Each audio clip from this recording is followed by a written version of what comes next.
Hai teman, selamat datang di channel Sekate New. Jangan lupa pada teman-teman untuk like, komen, dan subscribe supaya tidak ketinggalan update dari channel ini. Mimin ucapkan terima kasih. Selamat menyaksikan.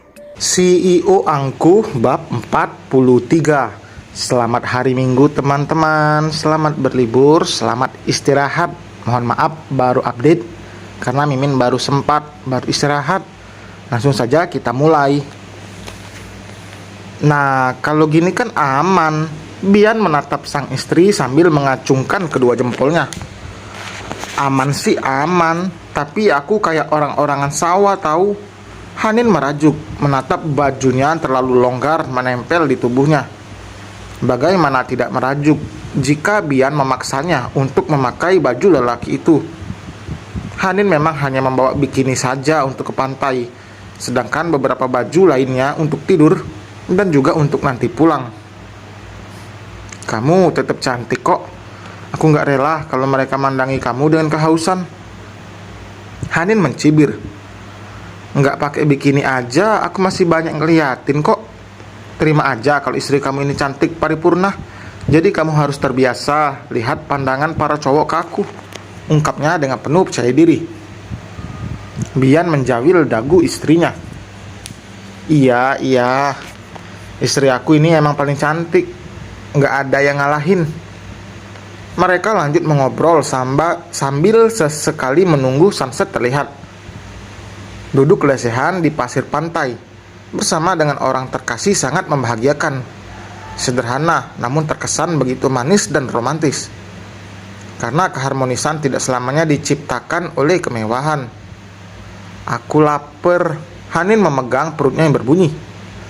Tadi saat di hotel, Hanin menolak untuk makan lebih dulu karena memang sudah tidak sabar untuk menginjakan kakinya di pasir pantai. Karena ada drama kecil, mereka bahkan harus tertahan lebih dari setengah jam di kamar mandi. Namun akhirnya bisa keluar juga. Kamu mau makan apa? Hanin melihat di sekitar, menimbang apa yang ingin dimakan olehnya, tapi jika diminta memilih salah satu, ia tidak bisa. Bisa nggak kalau pengen semua? Mata Bian membulat. Apa? Pengen semua?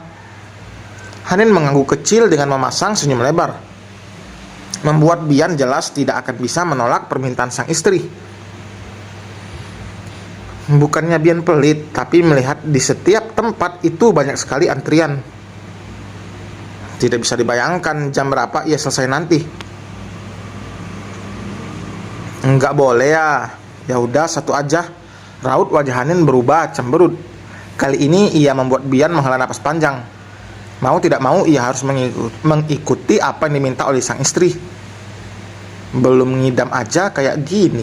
Apa kabar nanti kalau dia ngidam? Gumamnya. Kamu ngomong sesuatu.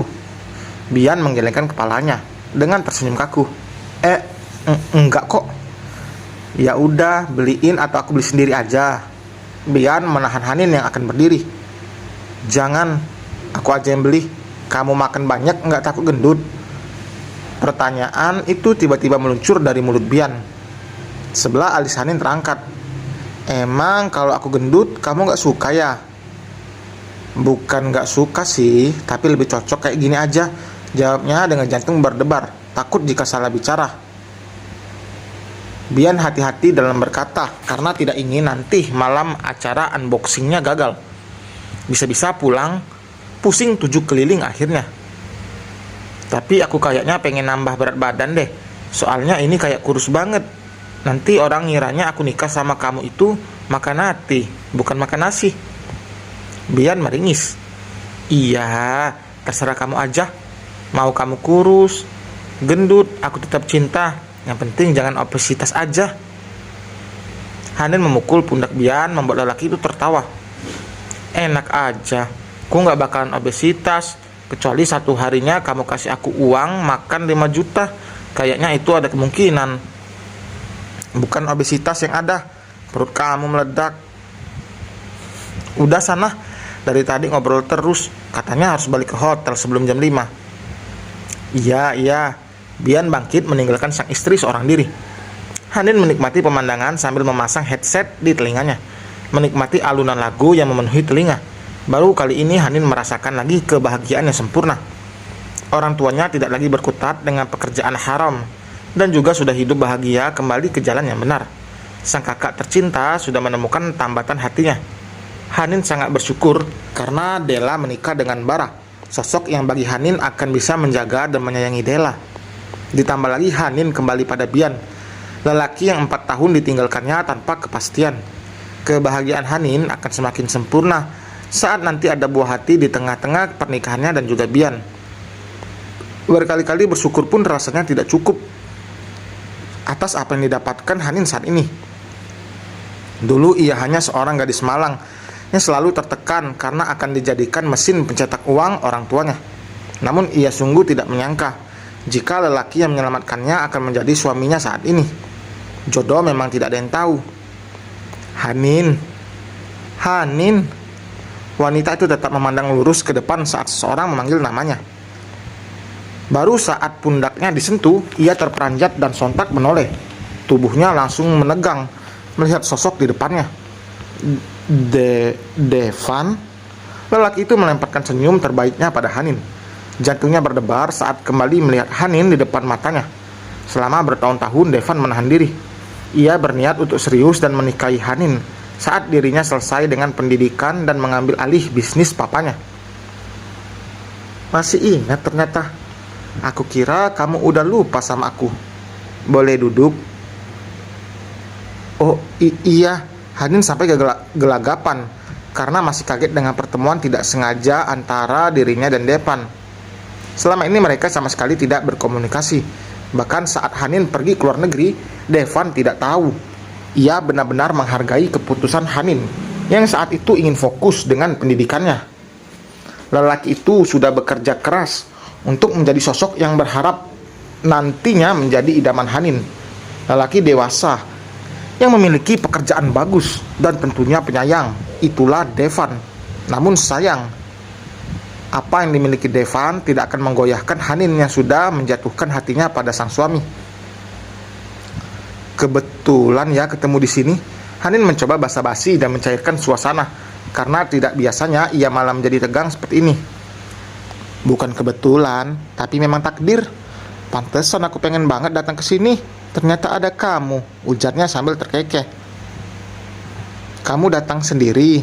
Devan mengangguk. Iya, sama siapa lagi aku kesini? Tapi sekarang aku udah ada kamu, jadi aku nggak sendiri. Oh iya, lama nggak ketemu. Gimana kabar kamu? Baik, syukurlah. Aku udah lama banget nahan kangen demi jadi sosok idaman buat kamu. Hanin meremas ujung baju yang dikenakannya. Devan, sebenarnya aku udah nikah. Devan mengerjapkan matanya, masih memproses perkataan Hanin. Detik berikutnya senyum di wajah lelaki itu langsung luntur. Kamu? Iya, aku udah nikah. Rasanya Hanin tidak tega, tapi mau bagaimana lagi? Ia tidak akan mungkin menyimpan rahasia. Lagi pula tidak ada untungnya bagi Hanin. Lebih baik Devan tahu dari sekarang daripada lelaki itu terus berharap. Tapi Hanin memang salah. Ia semakin dalam menyakiti Devan karena tidak mengatakannya dari awal jika ia sudah bersuami. Sekarang kekecewaan Devan begitu dalam karena menaruh harap pada Hanin yang sudah dimiliki lelaki lain. Beneran? Iya, maaf. Terlihat jelas Devan memaksakan senyumnya. Buat apa minta maaf segala? Selamat ya, kamu pasti kesini buat bulan madu. Hanin diam tidak menjawab. Ia merasa semakin tidak enak pada Devan. Aku yang harusnya minta maaf karena ganggu. Bilangin sama suami kamu, jangan tinggalin istrinya sendirian, nanti diculik orang. Devan sempat-sempatnya bergurau meski terlihat kaku. Ya udah, aku balik dulu ke hotel ya. Tidak menunggu Hanin bicara, Devan langsung beranjak. Hanin menatap punggung sang mantan kekasih yang kini sudah berjalan menjauh. Kok aku jadi ngerasa jahat banget ya? Bego sih, bukannya bilang dari dulu. Devan terlalu berharap jadinya.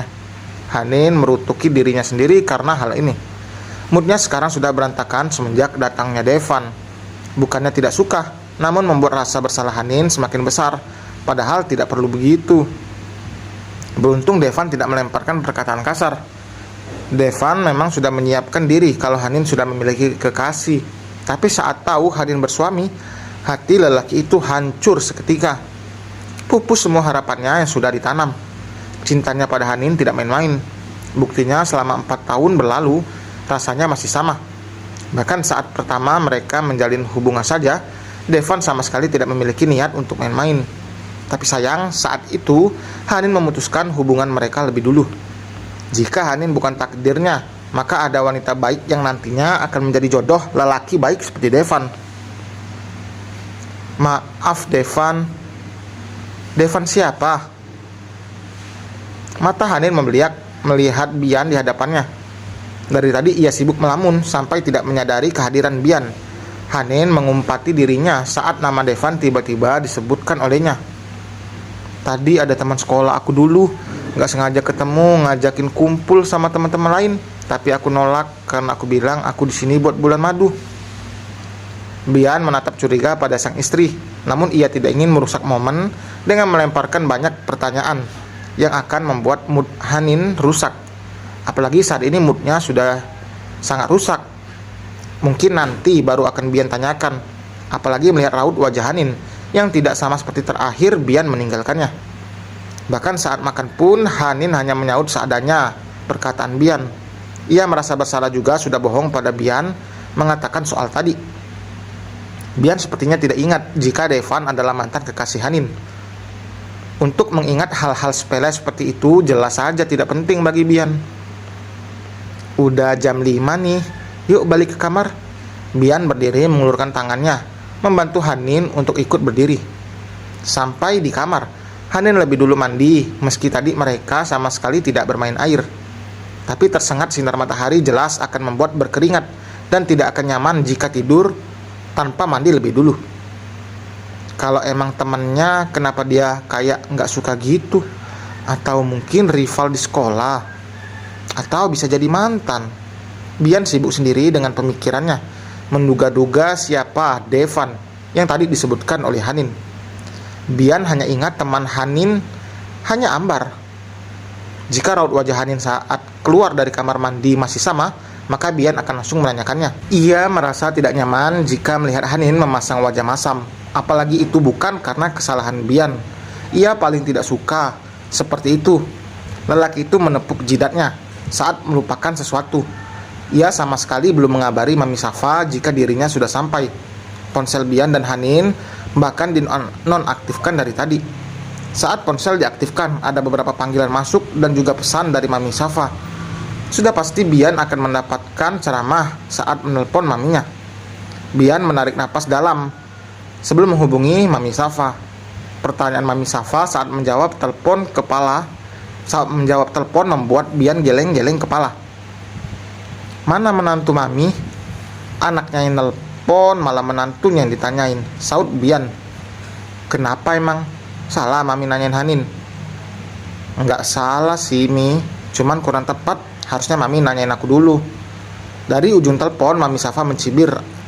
Anaknya itu cemburu karena Mami Safa lebih dulu menanyakan soal Hanin. Mami Safa hanya masih merasa khawatir. Mami Safa tidak ingin kejadian 4 tahun lalu terulang lagi. Ia tidak mau melihat Hanin dan Bian terpisah untuk kedua kalinya. Membayangkannya saja tidak sanggup, apalagi jika sampai semua itu terjadi. Mungkin jika ia terjadi, kondisi Bian lebih parah daripada ditinggalkan untuk pertama kalinya. Sebagai seorang ibu, jelas Mami Safa akan terus memantau, bukan karena memperlakukan Bian seperti anak kecil, tapi karena terkadang pemikiran Bian yang masih belum dewasa. Bian masih muda tersulut emosi, mudah berpikir negatif. Mami Safa sangat tahu seperti apa anaknya itu. Ia bahkan belum sempat banyak mengobrol dengan Hanin untuk membicarakan Bian. Maksudnya agar Hanin bisa sedikit mengerti bagaimana karakter Bian. Karena pasangannya itu butuh saling mengerti, bukan hanya saling salah satunya saja yang ingin mengerti. Alhamdulillah kalau emang kalian udah sampai ke sana, hati-hati jangan ninggalin Hanin di sembarang tempat, pesan Mami Safa. Mami ini emangnya Hanin anak kecil apa? Santai aja kali. Kamu juga nggak boleh jahil. Kalau Hanin ngambek terus kabur, kamu bakalan bingung sendiri nyarinya. Mami Safa malah menakut-nakuti. Mami jangan ngomong sembarangan. Ini kan jaga-jaga, bukan ngomong sembarangan. Jika tidak bicara seperti itu, pasti Bian akan kumat jahilnya. Seperti inilah Bian. Jiwa anak kecilnya masih menempel pada tubuhnya. Terkadang ia bahkan bisa kekanak-kanakan dan lebih manja daripada kedua adik kembarnya. Hanin belum tahu saja jika sebenarnya yang diurusnya itu adalah bayi besar. Anak kecil yang terjebak di tubuh orang dewasa. Udah dulu ya Mi. Bian langsung memutuskan sambungan telepon saat suara shower tidak terdengar lagi. Itu menandakan jika Hanin sudah selesai mandi. Lelaki itu juga akan mandi lebih dulu, karena semenjak datang belum ada air yang mengguyur tubuhnya. Mas, nanti mau makan lagi nggak? Enggak, Mas masih kenyang. Tapi kalau lapar tengah malam bisa delivery kok, tenang aja. Hanin mengangguk. Ya udah, sana mandi. Kamu bau asem tahu? Ia menutup hidungnya berlagak seolah-olah Bian memang benar-benar bau. Asem-asem gini tetap kamu suka kan? Bian menarik turunkan alisnya. Terdengar suara bel. Keduanya saling berpandangan saat bel berbunyi. Dan selesai teman, terima kasih telah mendengarkan. Happy weekend, selamat liburan. Jangan lupa like, komen, dan subscribe. Sampai berjumpa di bab berikutnya. Bye.